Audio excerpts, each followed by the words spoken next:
Bangladesh cricket বোর্ডের অন্দরমহলে নাকি এখন এক অদ্ভুত অলিখিত নীতি চালু হয়েছে। জাতীয় দলে না খেললে ভালো কোচ হওয়া যায় না। অন্তত সাম্প্রতিক ঘটনাপ্রবাহ দেখে তেমন মনে হওয়াই স্বাভাবিক। আগামী 23 ফেব্রুয়ারি শুরু হতে যাওয়া বাংলাদেশ ক্রিকেট লিগের ওয়ানডে আসরকে ঘিরে এই ধারণা প্রবল হয়েছে। কোচ বাছাই নিয়ে যে ধোঁয়াশা তৈরি হয়েছে তাতে কোচিং মহলে চাপা খুব স্পষ্ট। শোনা যাচ্ছে এবার কোচ নির্বাচনের ক্ষেত্রে অভিজ্ঞতা বা কোচিং দক্ষতার চেয়ে বেশি গুরুত্ব পেয়েছে তারকা খ্যাতি, অর্থাৎ জাতীয় দলের সাবেক ক্রিকেটার হওয়াটাই যেন হয়ে উঠেছে প্রধান যোগ্যতা। ক্রিকেট অপারেশনস বিভাগ প্রথমে বিসিবি টাইগার্স কর্মসূচির প্রধান সোহেল ইসলামকে 4 দলের একটির দায়িত্ব দেওয়ার সিদ্ধান্ত নেয়। দেশের অন্যতম সেরা কোচ হিসেবে যার সুনাম আছে, স্পিন গুরু হিসেবে যার খ্যাতি আছে, সেই সোহেলই শেষ পর্যন্ত বিসিএল এর কোনো দলের হেড কোচ হিসেবে দায়িত্ব পেলেন না। এর মধ্যে দৃশ্যপট বদলে যায় আচমকাই। শুরুতে সেন্ট্রাল জোনে মিজানুর রহমানের সহকারী হিসেবে থাকার কথা ছিল মোহাম্মদ আশরাফুলের, কিন্তু শেষ পর্যন্ত তিনি হয়ে গেলেন সাউথ জোনের প্রধান কোচ। এই হঠাৎ রদবদল নিয়ে প্রশ্ন উঠেছে অনেকের মনেই, কোন মানদণ্ডে হলো এই সিদ্ধান্ত?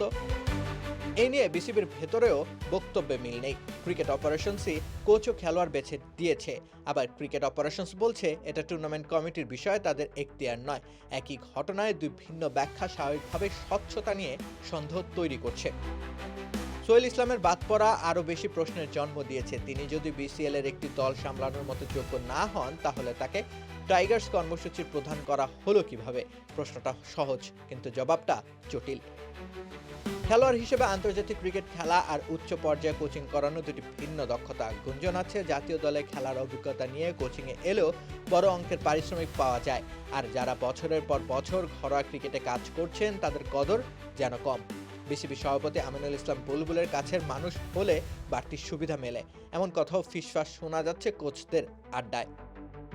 ঘরোয়া ক্রিকেট তো হওয়ার কথা প্রতিভা বিকাশের জায়গা, যেখানে কাজের স্বীকৃতি মিলবে, কিন্তু সেখানে যদি জাতীয় দলের জার্সি হয়ে ওঠে কোচিংয়ের প্রধান যোগ্যতা, তাহলে দীর্ঘদিন ধরে পরিশ্রম করা অনেক কোচের পথই ক্রমশ সংকীর্ণ হয়ে যাবে। রাকিব হোসেন রুম্মান, খেলা ৭১।